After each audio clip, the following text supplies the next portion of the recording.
It is a day that will live in infamy, a horrific 4-year anniversary, and to see the contrast between Vice President Kamala Harris engaging in her constitutional responsibility and what Donald Trump did 4 years ago, leading an insurrection against our country. The contrast cannot be more stark. I want to talk about the certification of the elector votes and where we go from here. But Donald Trump has been spending the last 24 to 48 hours just whining about his various court cases, post after post after post after post, all caps, like literally just like dripping with whininess. And it's like, dude, you're the president-elect. It pains me to say that, but you are. Like, can you just try at a bare minimum to even pretend that you can act like an adult? There was a lot of things there too that like, please pretend that maybe you can act maybe like an adult. No, he absolutely can't. He also started making additional posts today, threatening to invade Canada, saying that it should indeed be the 51st state. We'll talk about that. He also sent Don Jr. to Greenland. It was a very, very, very furtive, very difficult, very strange move to make because in Greenland, their ruling party was supposed to meet with King Frederick of the Kingdom of Denmark on Wednesday, but they sent Don Jr. to be there to basically cause strife with our NATO allies in Denmark because Greenland is a territory of the Kingdom of Denmark. It's just kind of more Trump creating international chaos.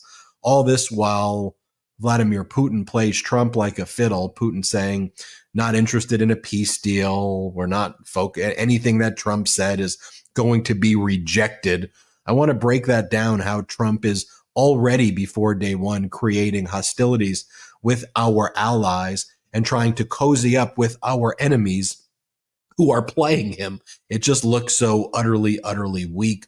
Also, Donald Trump filed an emergency stay, an emergency appeal in the New York criminal case where he was convicted on 34 separate felony counts, begging the judge, Justice Merchan, to delay sentencing on Friday. So disingenuous, this emergency motion for stay. The way Donald Trump framed it was like an automatic stay, like he's already just entitled to stop the sentencing, even though there's no such thing. He just kind of created something that doesn't exist. We'll break that down, as well as Alvin Bragg's response. And then I think it's really important that we talk about a major accomplishment by President Biden over the weekend. He signed into law the Social Security Fairness Act, which is going to be giving Americans who have worked hard all their lives to earn an honest living, an earnest living, to be able to retire with Social Security in numerous professions where they were not getting Social Security benefits. What a horrific thing that they weren't getting Social Security benefits, but another example of President Biden delivering. We'll talk about this and more on this episode of the MeidasTouch podcast. Brett and Jordy are here, all three brothers, with all of you, the Meidas Mighty, staying strong. Brett, Jordy, how are you? Doing well. You know, it's a day that brings about a lot of emotions, I would say, for many reasons. I mean, we had the certification, of course, today, and the 4-year anniversary of the January 6th attack. I can't believe that was 4 years ago already at this point. Jordy and I were speaking about it earlier. But I remember that day we were like about to be interviewed for some podcast or NPR show or something like that. And the insurrection had begun like right at that time. And I emailed the host and I was like, I think we're going to need some time before we do this interview. And the host was like, why? Why? But you said, I'm like, could you turn on the TV, please? Turn on and he was like, oh, okay. And then we just watched those horrific events unfold on live TV. And, you know, I think we're all still feeling the effects from that as a country. And just to see now, you know, Donald Trump getting back in there, it's difficult for a lot of people. And so, you know, I'm just reflecting on all that. And it just means we have to double up, quadruple up all of our efforts now to do everything we can to hold Donald Trump accountable in these next few years. We need to confront this head on. We need to do everything possible to turn this Trump presidency into a lame duck presidency even before day one, and render all of his attacks to be ineffective. That's what we all need to be doing. That's what we all need to be dedicated to do every single day. Jordy, how you feeling? Well said, big bro. Hey, I feel the same sentiments that you just put out there. So why don't we just get into the show? Big brother Benji, where do you want to start? Well, look, you have Donald Trump posting, Biden is doing everything possible to make the transition as difficult as possible. And I want to read the rest because you want to read it on your own time, because it's just so full of lies and gaslighting. I mean, you remember when the transition was frankly not happening back in 2020 and 2021 when President Biden won the election convincingly. Remember the General Services Administration, the GSA? They refused to even sign the most ministerial documents to allow even the pens, like the paper, the office space to be transferred, yet alone at the cabinet level positions where Donald Trump, and the cabinet members refused to provide any of the intelligence to President Biden. Well, there's probably a lack of intelligence when it came to Trump and his cabinet, but just even tell them what was going on. Like literally zero cooperation. And then there was literally an insurrection to try to overthrow the results of the free and fair election. And then every single day, Trump, Maga, Fox, and all their other propaganda outlets worked tirelessly to undermine President Biden and Democrats when President Biden was enacting an agenda that frankly was helpful to the American people. And President Biden was doing things as basic as trying to get our country to a place of survival. Like, that's one of the strangest aspects to me of all of this collective amnesia. If you ever watch the movie Men in Black, that wand that they would use to erase memories. It's kind of like a collective version of that, how people were unable to reflect on how bad things were objectively under Trump, how bad the economy was, the fact that people's 401ks tanked. But setting that aside, we couldn't even get toilet paper. There were mobile morgues when Trump left, mobile morgues, because people were dying because there was such a mishandling or no handling at all of COVID, as Donald Trump would take the stage and brag about the ratings from his press conference. Like, this collective amnesia to that aspect of things is something ingrained in human psychology, or that's hard to really even understand. But let's face it, President Biden, whether you like this or don't like this is who President Biden and Kamala Harris are. They're law and order people. They believe in the rule of law. They believe in the Constitution, and they follow what their prescribed duties are under the Constitution, even if it pains them to do so. So President Biden invited Donald Trump to the White House. Remember in my interview with President Biden a few weeks back, by the way, watch that if you haven't watched it yet, in the West Wing. We did it in the Roosevelt Room. I said, why would you do that? I said, this guy's done all of these horrible things. Why would you be there in the Oval Office with him, smiling at him, shaking his hand? Why make it helpful to him? And President Biden said, because that's what we do. That's my job. Part of my job is also to ensure that there is a peaceful and successful transition to my successor. That's the way, other than Trump, it's always been. That's what my duty is under the Constitution. Vice President Kamala Harris today said something similar as well. I mean, you have to imagine how difficult, personal, and just her position it was as the vice president to have to certify the results of someone who was so hateful to you and said the most horrific racist things about you, who lied about you at every time, who engaged in all this horrific conduct, and you have to count the votes to say that, you lost to this guy. I can't even imagine what that must be like, but she's a professional, unlike some of these MAGAs out there, or most of these MAGAs who didn't show her the same respect. So first, let's go in reverse order, Brett and Jordy. I want to show you this moment right here where a MAGA Republican senator from Nebraska Her husband, her name is Deb Fischer. She's the senior MAGA Republican senator from Nebraska. Her husband, Bruce, refused to shake Vice President Kamala Harris's hand when she was swearing in all of the senators, including Bruce's wife, who's the senator of Nebraska. So let me just show you this moment here, because it's just this, to me, this is outside of, it's not a political, it shouldn't be like, well, oh, MAGAs, they're just jerks and disrespectful. But Democrats, Vice President Kamala, that's just what they do. They act collegial. It should just be, why can't you, Bruce, just act just act with respect. You're that petty here. Just watch this, everybody. Hold on. Let's start at the other end, just because I gotta pull that one up still. That's all okay. Right, so let's start with Vice President Kamala Harris. Here she is saying what she spent her entire career doing. Let's play.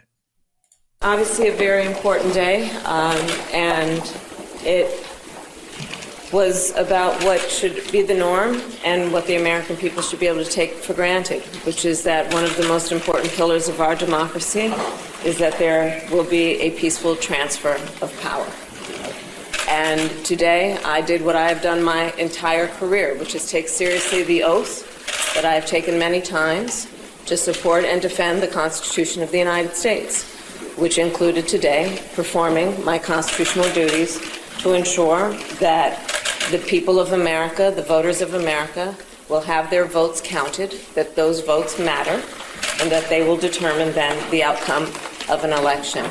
I do believe very strongly that America's democracy is only as strong as our willingness to fight for it. And I think that was also, it was not just a warning, but I think it was a message to the people who didn't vote for her too.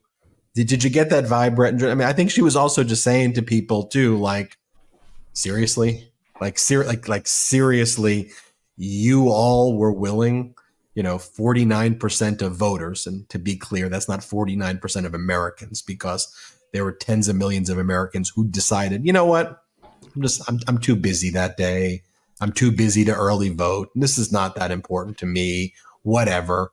But I think it's a message to them and the 49% of Americans who voted for Trump, where she's saying, really, that's if you don't want this, then you don't deserve this. She didn't say it that way, but that's how you do it. But that's how you do it kind of with, it's a reminder. I'm doing my job.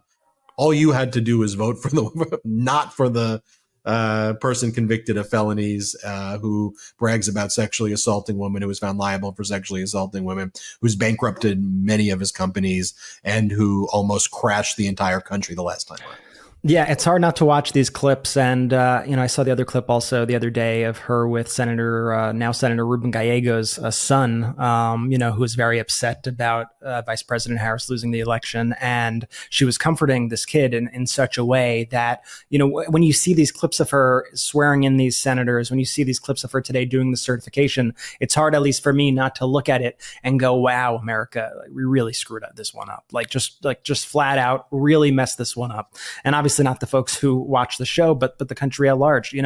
It's upsetting that enough of the country went with this horrific guy in every single way, this convicted felon, this just awful human being, to be the leader over somebody who's actually competent and experienced and cares for the country and cares for people.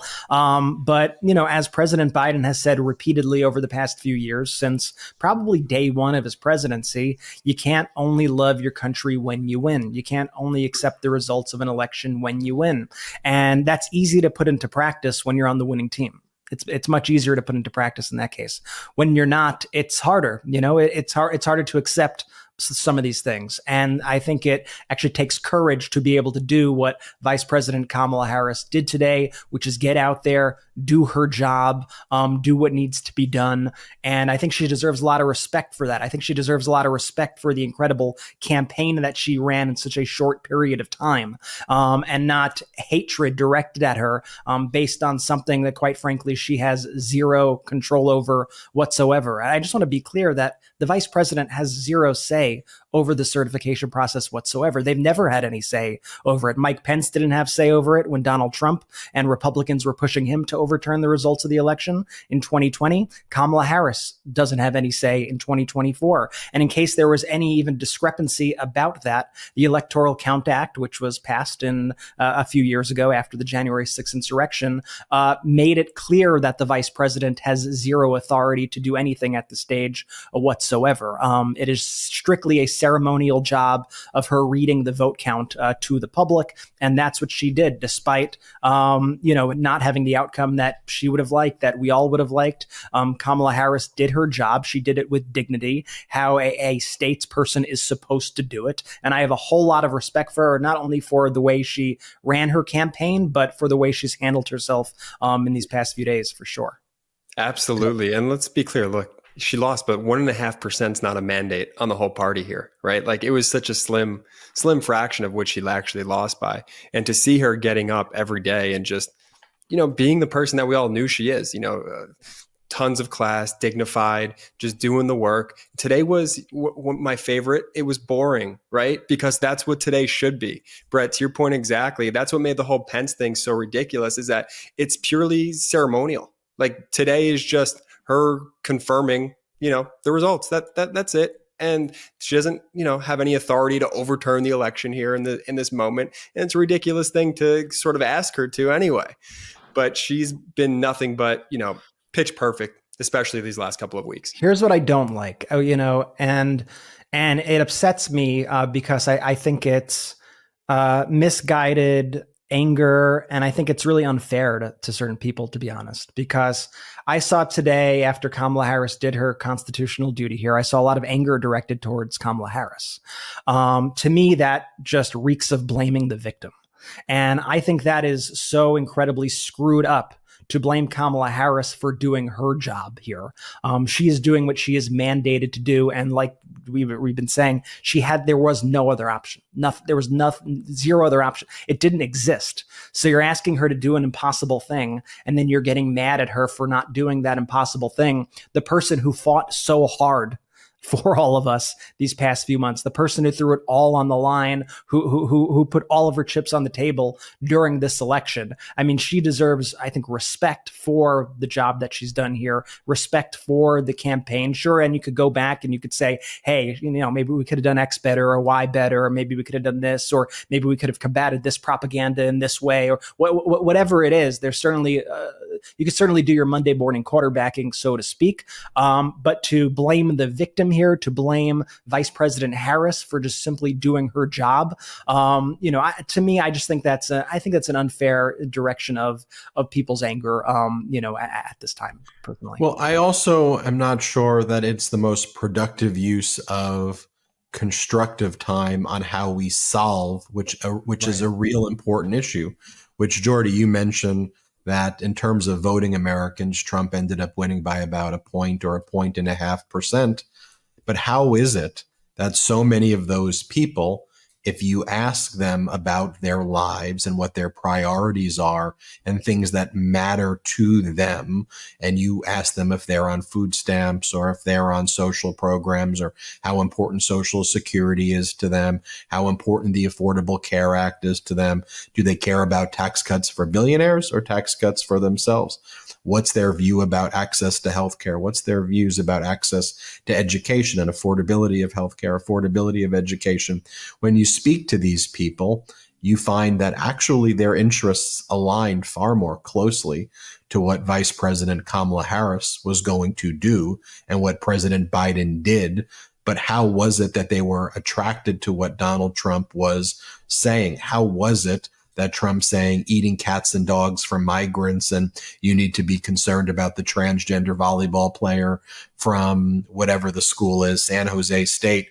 How did that drown out the message of actually Trump represents oligarchs and billionaires who are going to screw you, and they have screwed you before, and the things that you're upset about, whether it's increased prices, that's price gouging by corporations and billionaires that were aided and abetted by Trump and Maga policies, the housing crisis of less affordable housing or no supply, that's caused by Trump donors, billionaires, oligarchs who run private equity companies who buy up the supply of homes, commoditize it, and prevent regular Americans from being able to afford homes.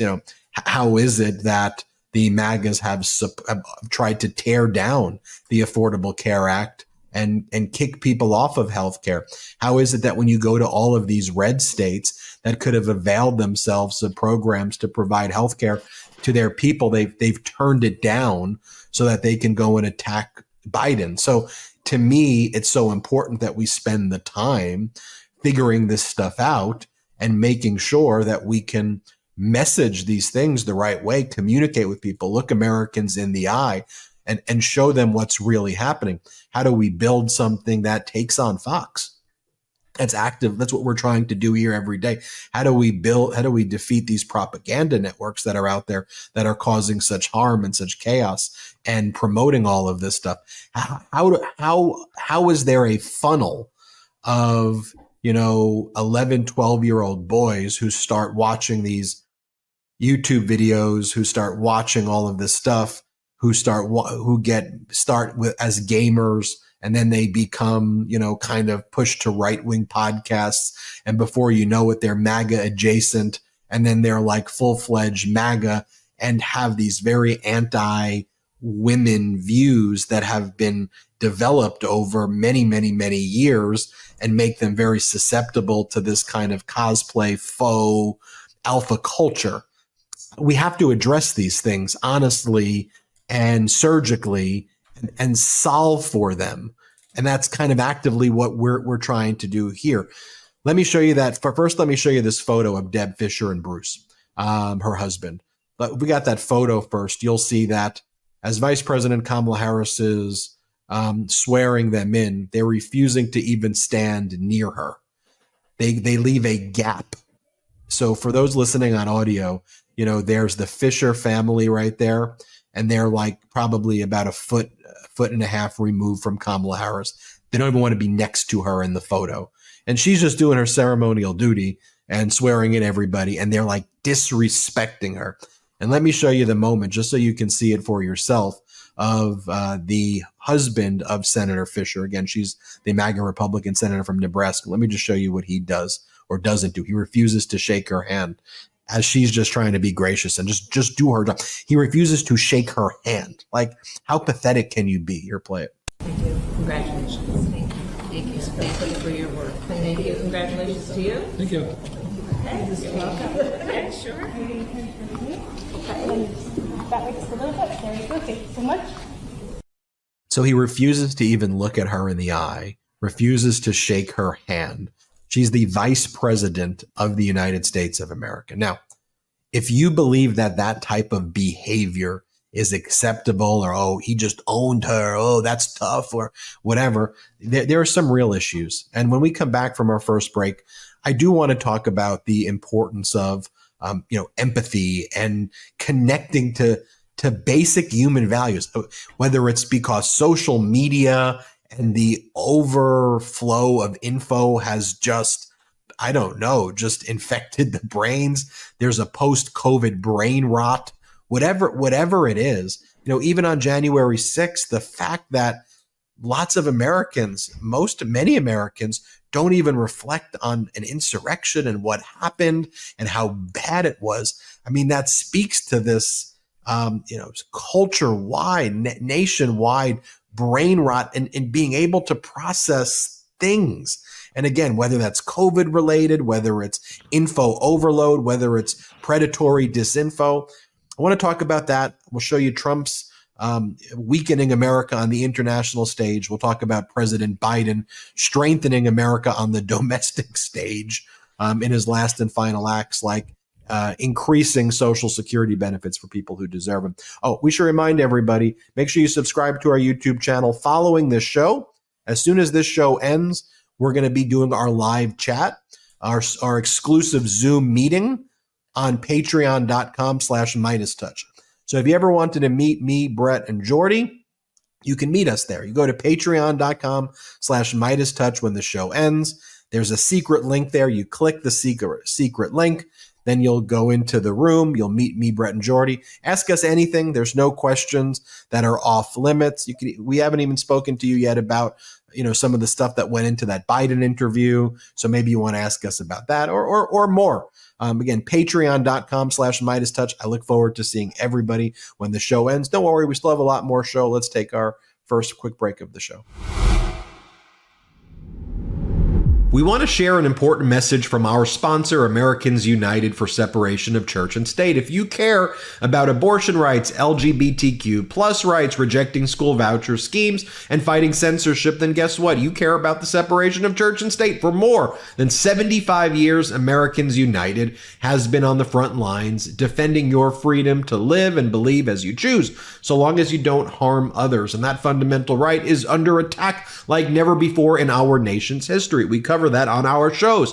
We know what we're up against, and the next 4 years will mean managing the onslaught of attacks from Christian nationalists and right-wing extremists attempting to force us all to live by their narrow beliefs. Backed by billion-dollar shadow networks, this vocal minority is pushing their anti-democratic agenda everywhere. But here's the thing. You can make a difference. I always get asked, Ben, what can we do to make a difference? Here's one thing. Join Americans United. They've been through this before, and they will never stop fighting to make sure all of us can be who we are, not who Christian nationalists want us to become. In a country divided, they are Americans United. Join them. Join the fight. Go to au.org/Meidas. That's the letter A, the letter U.org/Meidas. One more time, au.org/Meidas. Thank you. The holiday season can really mess with your routine, right? If you're looking to start the new year with clarity and focus, Via is here to help. Whether it's Sober January or CBD Awareness Month, Via lets you experience the powerful benefits of hemp without the high. Trusted by over 500,000 happy customers, Via is the Swiss Army knife of wellness. Their collection of THC-free products combines minor cannabinoids like CBD, CBG, and CBN with botanical supplements for targeted effects you could actually feel. So whether you want better sleep, enhanced focus, or relief from everyday stress, Via has something for you. I've been loving their calming drops and sleep gummies. They've been a game changer for easing into relaxation after a long day. What I appreciate most about Via is their focus on quality. Their products are organic, vegan, and crafted with care right here in the US using hemp from trusted, independently owned farms. And for those looking for variety, they've got award-winning gummies and vapes, THCA flower, soothing topicals, and more. So if you're 21 and over, check out the link to Via in our description and use the code Meidas to get 15% off your purchase. Plus, if you're new to Via, you'll receive a free gift of your choice. This year, enhance your everyday life with Via's natural wellness solutions. Visit their website using our link, use the code Meidas, MEIDAS, for 15% off, and let them know we sent you. Take charge of your wellness this new year with Via. Your mind and body will thank you. Let's go. Shout out to our pro-democracy sponsors. Links in description of both the YouTube and the audio. Use the links, use the codes, let them know we sent you. They look at the traffic that we send from the show. So definitely click the links if you're able to. So Donald Trump got another loss earlier in the day. We talked about in the intro how Donald Trump was filing this emergency stay where he was trying to appeal the fact that the New York judge in his criminal case, where he was convicted on 34 felony counts, ordered sentencing to take place this Friday on January 10th. Justice Merchan read Donald Trump's appeal. Trump referred to it as an automatic stay. Usually for something to be automatic, guess what? It needs to be automatic. And then you don't even need to file it. You just give a notice if it's automatic. But Trump just basically made it up that I'm just entitled to one. And Trump's argument why he should get a stay, why sentencing should be put off, is Trump says that he's the president now. Did you know that? That's what he said. He said being in the transition is basically like being the president. So any of the immunity doctrine given to him by the Supreme Court, which, by the way, wouldn't even say what he's saying. It says basically means that he's currently the president. He didn't use that specific language, but he said he's entitled to transition immunity based on presidential immunity, and essentially said they're the same thing. So he's creating another doctrine that he's actually immune from anything during the transition period. It was entirely frivolous. And Justice Merchan, like literally within about 90 minutes of receiving it, there was Trump filing the appeal request and stay request. Then the district attorney, Alvin Bragg, filed in opposition.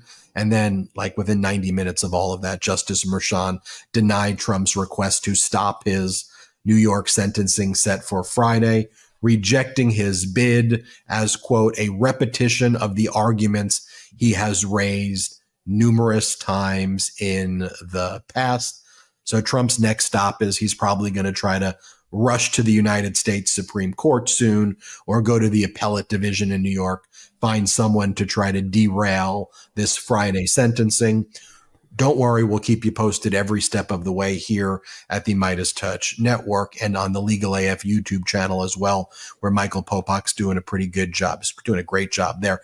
But I want to show you this because the thing I said before the break was there should be things that aren't political that we as human beings should not be so desensitized to, that we're like, oh, that's just what we expect from our leaders.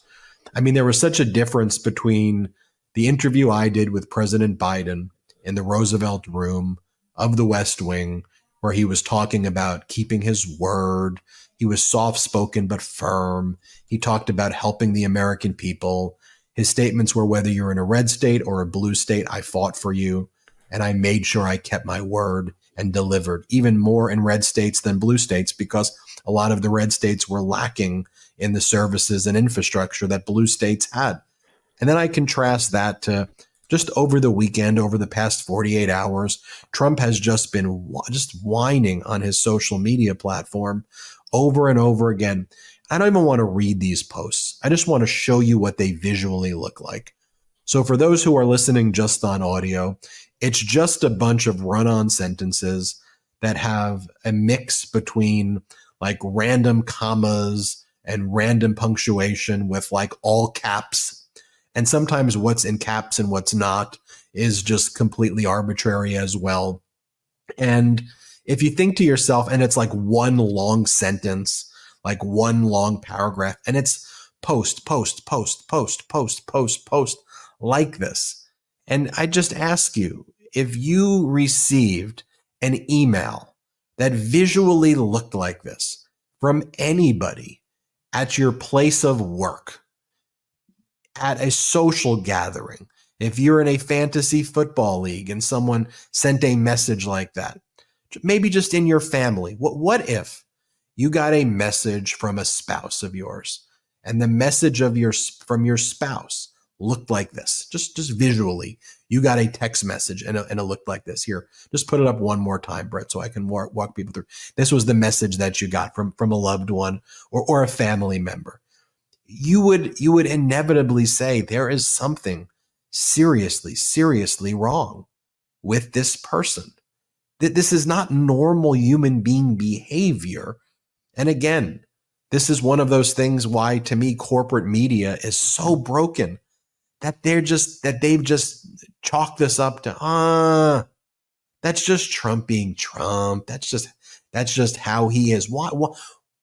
He's the most powerful position in the country, if not the world, although he's weakening that position. So he's subservient to Putin and President Xi and frankly others. He weakens that position, but in theory, this is the position of maximum power. And just that's how you behave. And not just the corporate media, but, smart people, educated people who go along with this because they think that benefits them selfishly or personally in areas.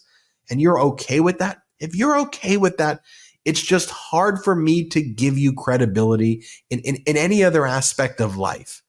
If you look at that and you're like, yeah, I'm good with that. And it's kind of like over the weekend also, there were a lot of these MAGA Republican senators who did the weekend show, and they were asked about like someone like RFK Jr.'s views on vaccines, because Trump's appointed RFK Jr. to be the head of HHS, Health and Human Services, the health department, which oversees all other branches that involve health.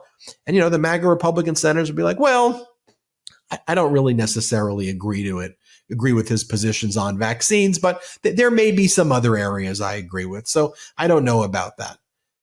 I mean, look, that's kind of like saying, with the defense secretary, I don't know about their views on the military, but there may be other aspects in the Defense Department that I agree with. But when it comes to the military, I think what they're going to do is actually lead to America getting taken over by Russia. I mean, isn't it like the same thing of the HHS head saying, yeah, polio and all of these serious illnesses and pandemics and plagues from the past. I don't really believe in them. But other than that, the guy may have some good points that he's making. I mean, it's at what level do you stoop to this? And Brett, I'll pass it over to you for a bit to comment on all of that. But then I also want to talk about, look, Trump's out there talking again today about conquering Canada. And he sent Don Jr. to Greenland to try to send a message to our NATO ally in Denmark, really causing strife in Copenhagen that America's serious about conquering Greenland and conquering Canada. It's not. If President Biden did any of that, he would be impeached immediately by Democrats. I think too, and it would be the biggest story ever. So why do we lower ourselves to such degradation? Trump thinks it's a show of strength, but it couldn't be further from it at the end of the day. And when you see Trump sending these messages out, when you see the way that he's interacting with world leaders, it is quite honestly the opposite of strength. It exudes weakness in every single way. And if he thinks he's being tough towards these countries are all laughing at us. They are all looking at the United States of America right now going, what the hell is going on over there? Who is this maniac who is about to come in?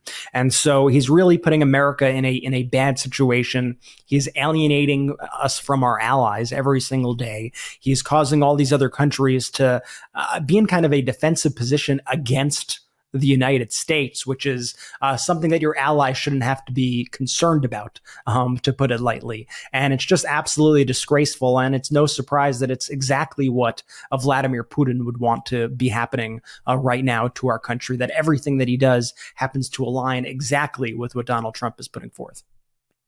Yeah, and just look at some of what the other posts are. So this is Trump's post today. Many people in Canada love being the 51st state. Like that's not true. Mostly all Canadians do not want to be annexed by the United States of America.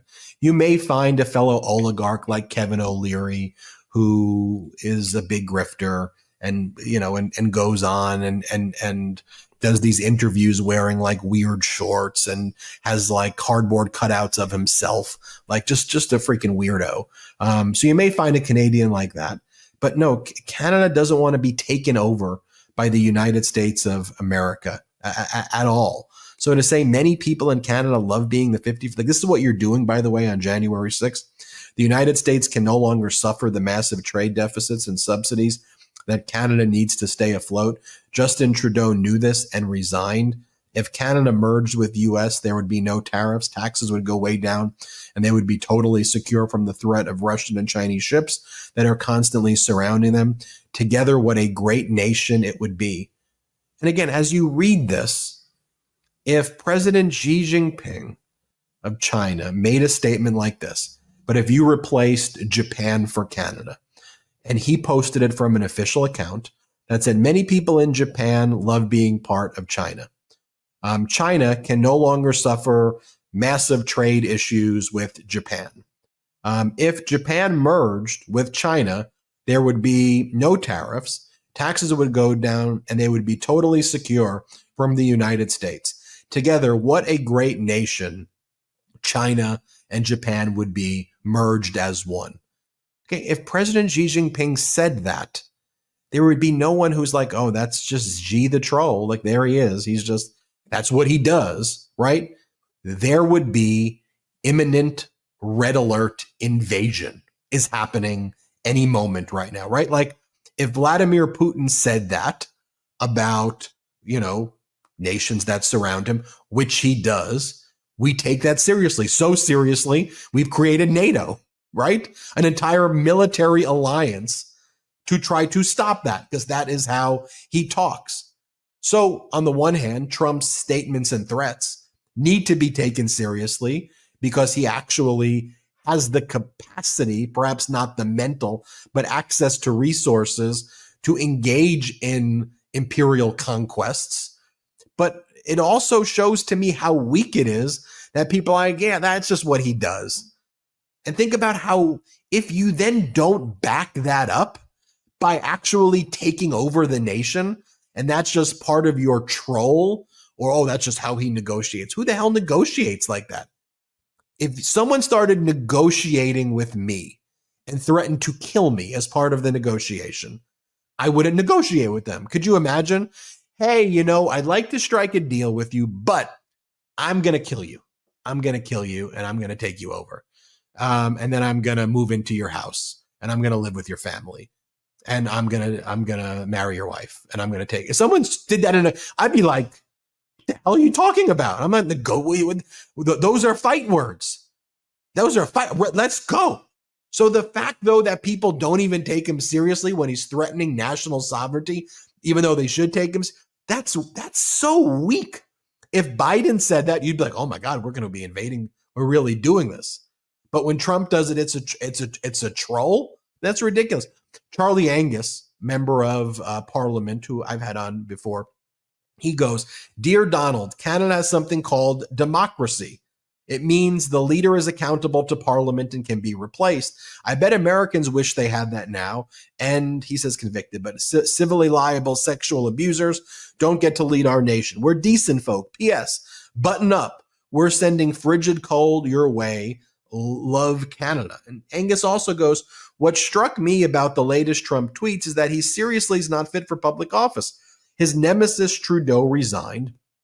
I was expecting him to do a victory dance. Instead, we got fed this moron slop that not even MAGA dimwits could take to the bank.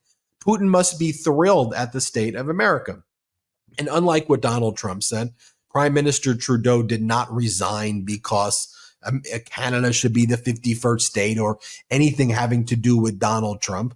Prime Minister Trudeau, who leads the Liberal Party, which is in a coalition right now, loosely held together with the NDP, which is the party that Charlie Angus is a part of, although Angus is going to be resigning soon. The NDP, Prime Minister Trudeau is trying to do whatever he can to allow the Liberal Party to go on and find someone who could potentially beat the Conservative Party. Pierre Poilievre, who leads the Conservative Party, who many believe, again, based on his prior statements, is someone who would be very Trumpy, would potentially take away universal health care in Canada and replace it with an American-style system as well. And threatens the Canadian way of life by bringing a lot of MAGA stuff into Canada. The Conservative Party in Canada is often called Maple MAGA.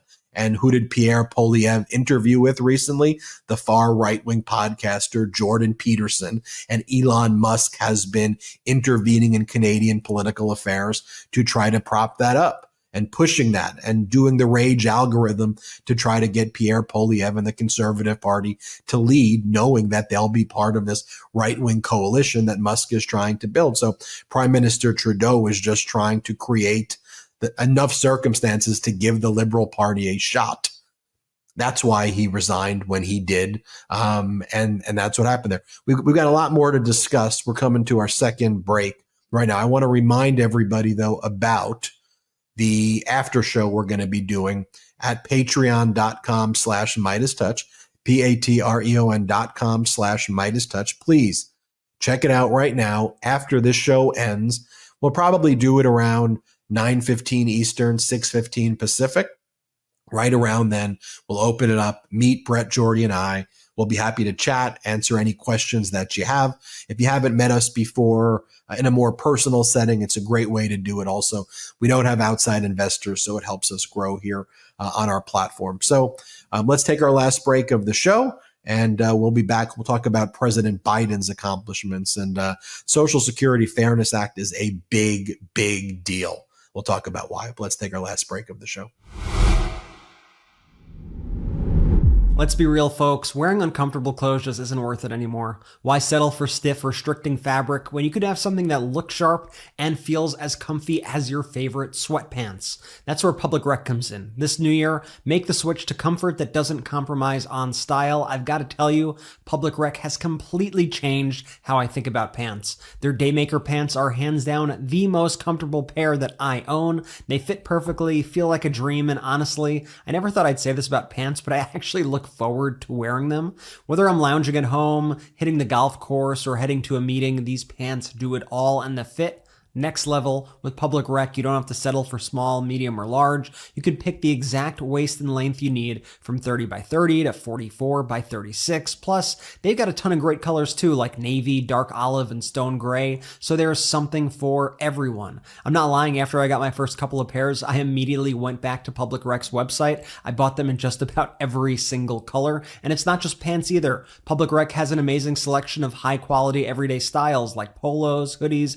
and shorts. Honestly, I'm tempted to just revamp my entire wardrobe with them because everything is so well made and ridiculously comfortable. Make your New Year's resolution a comfortable one. No more pants that pinch, tug, or annoy. For a limited time, you can get 20% off at Public Rec by using code MeidasTouch at checkout. That's MEIDAS20. Just head to publicrec.com, use code MeidasTouch, and you're all set. Oh, and when they ask how you found them, be sure to mention our show. It really helps us out. Find your perfect fit and never compromise on comfort again. Public Rec, where comfort rules. Even if you think it's a bit overhyped, AI is suddenly everywhere. From self-driving cars to molecular medicine to business efficiency.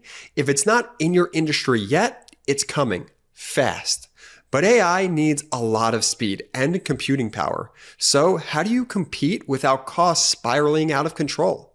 Time to upgrade to the next generation of the cloud, Oracle Cloud Infrastructure, or OCI. OCI is a blazing fast and secure platform for your infrastructure, database, application development, plus all your AI and machine learning workloads. OCI costs 50% less for compute and 80% less for networking, so you're saving a pile of money. Thousands of businesses have already upgraded to OCI, including Vodafone, Thomson Reuters, and Suno AI. Right now, Oracle is offering to cut your current cloud bill in half if you move to OCI for new US customers with minimum financial commitment. Offer ends March 31st. See if your company qualifies for this special offer at oracle.com/Midas. That's oracle.com/Midas. Let's go. Shout out to our sponsors. Links in description of YouTube and audio. Click the links. Let them know we sent you. Benji, to Biden now? Where do you want to go? To Biden we go. I want to share with you this first. So, the reporters still, corporate media, they still want to attack President Biden for his age over and over again. So you're too old. You do this, being the old, and it's like just blatantly ageist stuff. To me, with age comes wisdom. I'm sorry. I'm not looking for Mr. Accordion Hands screaming, shouting, all caps, someone who contradicts themselves, someone who lies, someone we've gone into his history and his past before. But, to me, leadership should be wielded responsibly and with dignity. And I always think of Teddy Roosevelt's statement, which was actually borrowed from an African proverb about walking softly and carrying a big stick, not being loud and obnoxious and having a little tiny micro stick like Donald Trump has. It's about being calm, acting with dignity, building alliances. And then when you need to exert power, you do it smartly, smart power. That's why President Biden brought in 2 additional nations that are right by Russia into NATO. It's an unprecedented accomplishment. Expanding NATO, strengthening NATO against Russia, stopping Russia from taking over Kyiv. Think about these accomplishments and that. What a horrible interview that was. I don't even want to show any of these clips of that guy, that right-wing podcaster, Lex Friedman, or whatever the guy's name is. Yeah, So I was going to say, I tried watching a little bit of it, and I watched some other clips of it, and it was just a disaster. You realize, how do I put this? I don't know. I'm just going to say he sounds like he says the things that Vladimir Putin would be saying if he had a podcast. I will say it like that. And you just get a really interesting sense of how warped their mindsets are, that they think Putin is the good guy as they go through this interview. And over, you had the Lex Fridman guy speaking to Zelensky in this historic interview, acting almost like Zelensky was the aggressor. Why don't you want peace? Why aren't you doing anything to get peace? And Zelensky pushed back strongly on these statements, which were just the entire time felt just so misguided. I even saw the folks who watched his podcast and listened to, I saw the comments, and even they were like, what the heck was that? Like, what kind of questions are these even? I mean, if you go through it, it was just so completely bizarre. Here's one of Zelensky's responses to Friedman. He said, "Do you think Putin wants to end the war? It's very naive. I'm sorry." And over, Zelensky needed to correct him, because Friedman's approach would be basically like, well, Vladimir Putin, he really loves Russia. He really loves the people of Russia. He's a good guy. So why don't you just sit down? Why don't you just sit down and just give him what he wants, And Zelensky's like, do you understand anything? Like, do you know who this guy is? And it's the same. And it's very generous if I use this word, and I really don't mean it, but it's the same naivete that Trump approaches these issues with, which really isn't naivete. It's really being in the pocket of Vladimir Putin, of Russia, and doing their bidding, with all this sort of messaging and the way that you approach the world, the way that you attack American allies, the way that you treat Ukraine in this situation. And I just think it's honestly just horrible. There's a decades long history. I mean, hundreds of years of history, decades long history. You even want to focus more 2004 to 2025 about Russia violating everything, trying to take over Ukraine in all these different ways. The rejection of that by Ukraine, the Ukrainian national identity. And then even listening to what Putin's just been saying now, that Putin, only way that he would enter into a deal would be if there was total capitulation by Ukraine, not just simply that Ukraine won't join NATO for 20 years, that Ukraine will be controlled by Russia, all of it, that there won't be a Zelensky, there won't be a free Ukraine, that it will be under Russian influence. That's what Putin's goal is. And then Putin's next goal is Poland, and then other Eastern European nations and nations that border and surround Russia. That's what Putin's goal is. He's saying that's what his goal is. And Mr. Accordion Hands Donald Trump is doing what you never do in a negotiation. You by setting an artificial deadline that's already passed. Right? I mean, where's the corporate media on that? Could you imagine if Biden said, I'm going to end a war in 24 hours? Very specific. After date X, it doesn't happen. It'd be front page everywhere. Do you hear any corporate media saying that Donald Trump already broke one of his biggest promises, that he would get Putin and Zelensky in a room together as soon as their election was over, and with 24 hours end the war and Russia's unlawful invasion? No one talks about that. Even if you're going to be generous and say that Donald Trump really meant 24 hours after inauguration. Let me be very clear. That's impossible. That's not going to happen. There will not be a deal on that day. And you will hear not a sound from corporate media about that. They just move on to the next one, move on to whatever. We'll talk about it here. So we're growing faster than corporate media right now. But again, this is an abdication of duty. Instead, what the corporate media is focused on, even right now, as President Biden is leaving with dignity, and as that is probably making a lot of people very frustrated and pissed off. Why are you making this transition easy, Joe? A lot of people may be saying. The media is still ruthless. You're old. Watch President Biden's response, though, when he was, again, being attacked for being old. Here, watch this. By being the oldest president, I know more world leaders than any one of you ever met in your whole goddamn life. And that's important. I know more world leaders than any of you have known in your GD life. He's saying, I know more. Don't you? I strengthened NATO, and you're out here trying to act like that's a negative. Also, one of the things that President Biden did is he gave the Presidential Medal of Freedom, the highest civilian honor, to a number of people. He gave it to Michael J. Fox. For those listening on audio, we're showing Michael J. Fox right there received the award. Former Secretary of State Hillary Clinton received the award. There were others there. Jose Andres got the award. Magic Johnson was in attendance. A bunch of other kind of great Americans received that award. Bill Nye the Science Guy got the award. It made me think, Brett, as you showed, I think we have this in our archive still, as you showed that clip of Michael J. Fox. Remember when Rush Limbaugh, who's one of the first people to kind of usher in this kind of new age of disinfo and hate media and rage baiting, and kind of was the leader of this right-wing radio ecosystem that poisoned the mind of so many Americans with the bullying and the hate and the otherizing? I just think about Michael J. Fox there, right? Who's clearly been through so much personally with his health. This is what Rush Limbaugh said, and Rush Limbaugh has since died. This is what Rush Limbaugh has said about Michael J. Fox when Michael J. Fox first revealed his diagnosis. Here, play this clip. In this commercial, he is exaggerating the effects of the disease.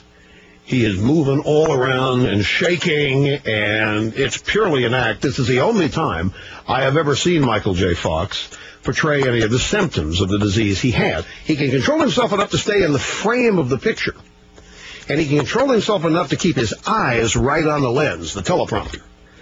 But his head and shoulders are moving all over the place. So this is really shameless, folks. This is really shameless of Michael J. Fox. Either he didn't take his medication or he's acting. So you have that. And then remember when Donald Trump, in 2015, you knew he was the snake before you let him in.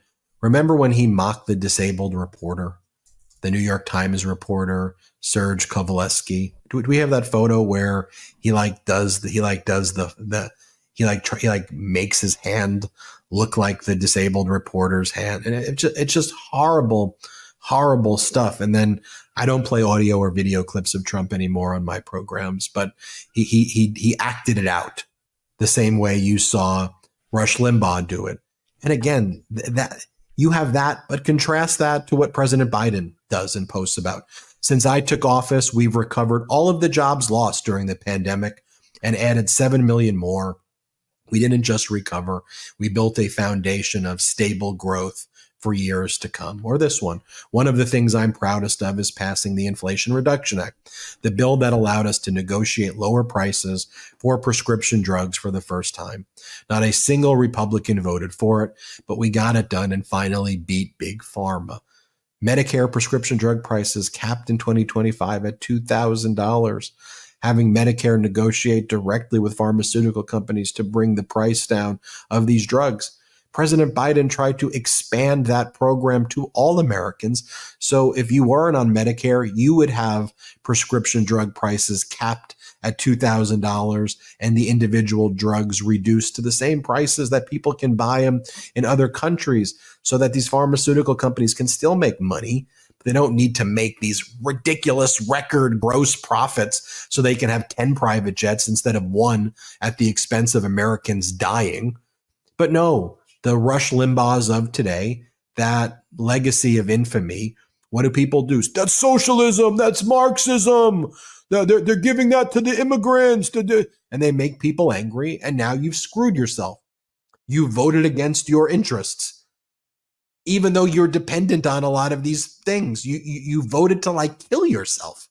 How you vote to kill yourself? And then you're okay with him gutting the Department of Education, saying he likes the poorly educated to keep you dumb, to keep you uneducated so you don't know about these things.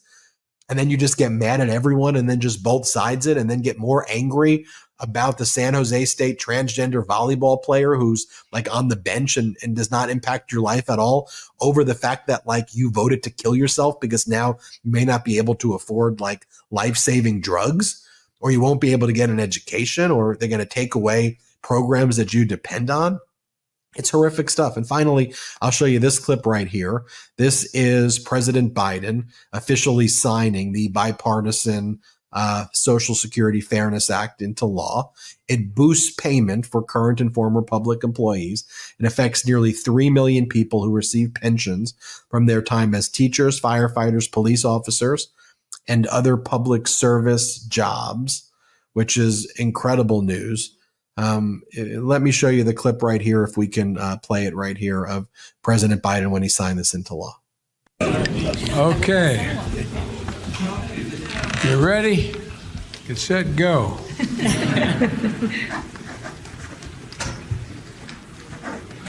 All right.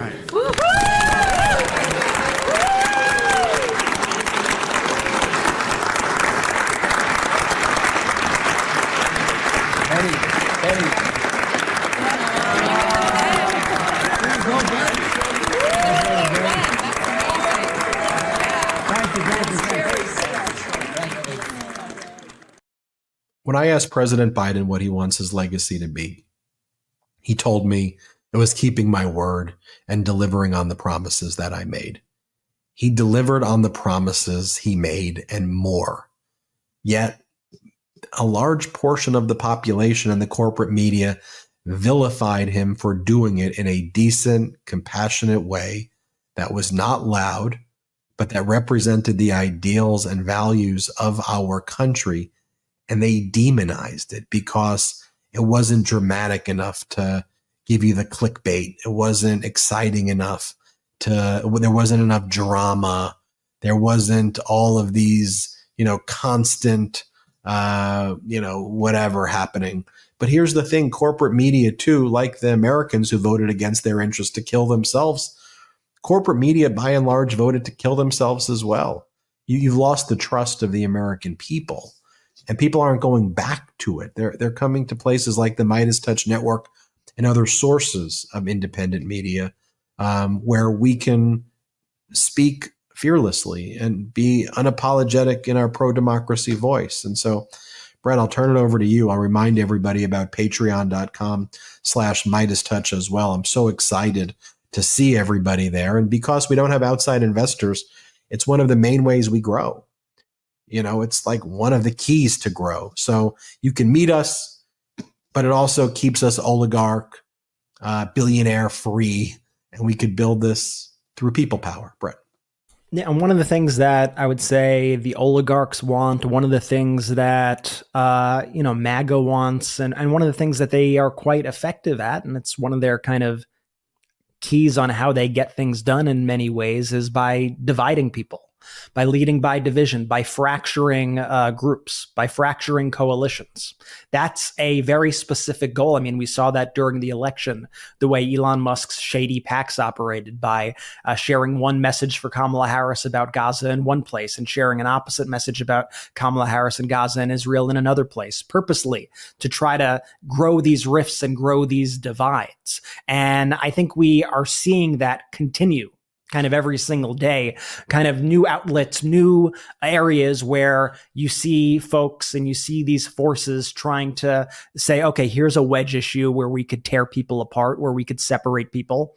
And so when I look to the past kind of few days and the lead up to this certification, I think you saw that in a lot of ways of people pushing this idea that Congress has to do something here about the 14th Amendment. They need to do something now. And if they don't do something, shame on them. If they don't do something, then they are not doing their duty here.